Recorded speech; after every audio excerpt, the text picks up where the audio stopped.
చిలకలూరిపేటలో వైఎస్ఆర్సీపీ ప్రాంతీయ సదస్సు జరుగుతోంది. ఈ సదస్సులో పార్టీ గౌరవాధ్యక్షురాలు వైఎస్ విజయమ్మ పాల్గొన్నారు. రాష్ట నేతలతో పాటు గుంటూరు, ప్రకాశం జిల్లాల రీజనల్ కోఆర్డినేటర్లు, నియోజకవర్గాల సమన్వయకర్తలు, పార్టీ నాయకులు పాల్గొంటున్నారు. స్థానిక సంస్థల ఎన్నికలకు సంబంధించి పార్టీ శ్రేణులకు వైఎస్ విజయమ్మ ప్రస్తుతం రాజకీయ నిర్దేశం చేస్తున్నారు. మన సత్తా చాటుకునేందుకు ఎన్నికలు వస్తున్నాయని మనం అనుకోవాలి. ఇకపోతే 34 ఏళ్ల రాజకీయ జీవితంలో మరి సుస్థిరమైన ప్రజాస్థానాన్ని రాజశేఖర రెడ్డి గారు కొనసాగించారు.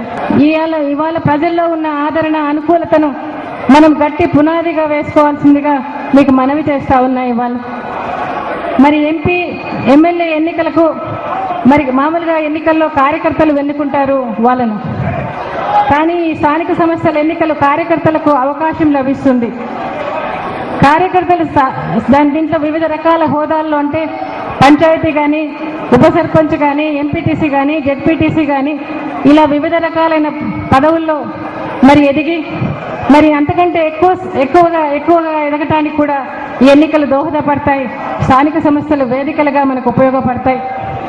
మీరు అన్ని రకాల పదవుల్లోకి రావాలని, మీరు ప్రజాసేవ చేయాలని, గ్రామాన పల్లెల్లో కూడా మరి పట్టణాల్లో కూడా, వాడలా కూడా మీరు చేస్తున్న కృషికి ఈ పార్టీ ఎప్పుడు కూడా అండదండలు అందిస్తుంది, మీకు సహాయ సహకారాలు అందిస్తుందని కూడా మీకు చెప్తా ఉన్నా. నేను ఇవాళ వాస్తవానికి చిన్న పంచాయతీలకు కరెంటు బిల్లులు కట్టేది మామూలుగా రాష్ట్ర ప్రభుత్వం ఆనవాయితీ.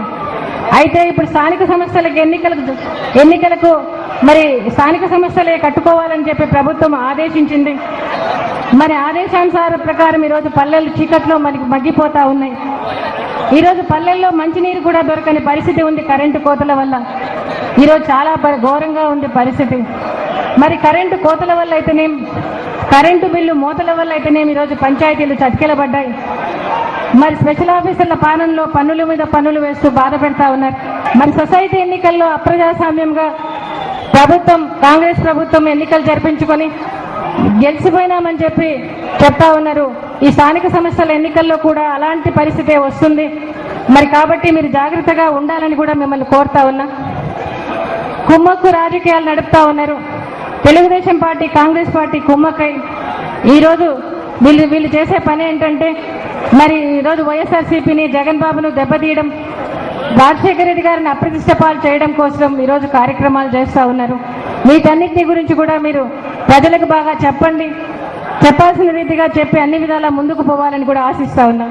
ఇకపోతే మరి రాజశేఖర రెడ్డి గారు ఆయన జీవితంలో చాలా సంవత్సరాలు, 25 సంవత్సరాలు పదవి లేకుండానే ఉన్నారు.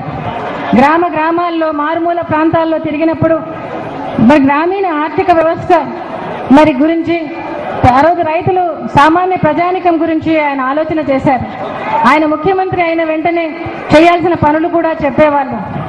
రాజశేఖర రెడ్డి గారు చెప్పేవాళ్ళు, రైతులను ముందుకు తీసుకురావాలనుకుంటే రైతులు పండించే పంటకు వ్యయం తగ్గించే కార్యక్రమం చేయాలి.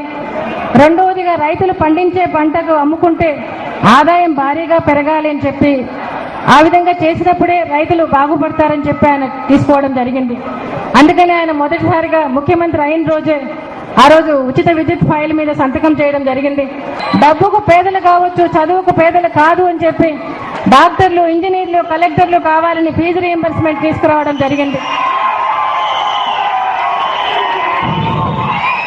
రాజశేఖర రెడ్డి గారు ఈ విధంగా ప్రజలను గురించి, వాళ్ళని గురించి నిరంతరం ఆలోచన చేసేవాళ్ళు. రాజశేఖర రెడ్డి గారు 2009 ఎన్నికలప్పుడు 2 వాగ్దానాలు చేయడం జరిగింది. ఉచిత విద్యుత్తు 7 గంటల నుంచి 9 గంటల వరకు ఉచిత విద్యుత్ అని, 20 కిలోల బియ్యం 30 కిలోలు చేస్తానని చెప్పడం జరిగింది. వచ్చే 5 సంవత్సరాలు కూడా కరెంటు పెంచను అని చెప్పడం జరిగింది. ఏ ఒక్క మాట కూడా నెరవేర్చుకోలేని పరిస్థితిలో ఉంది ప్రభుత్వం.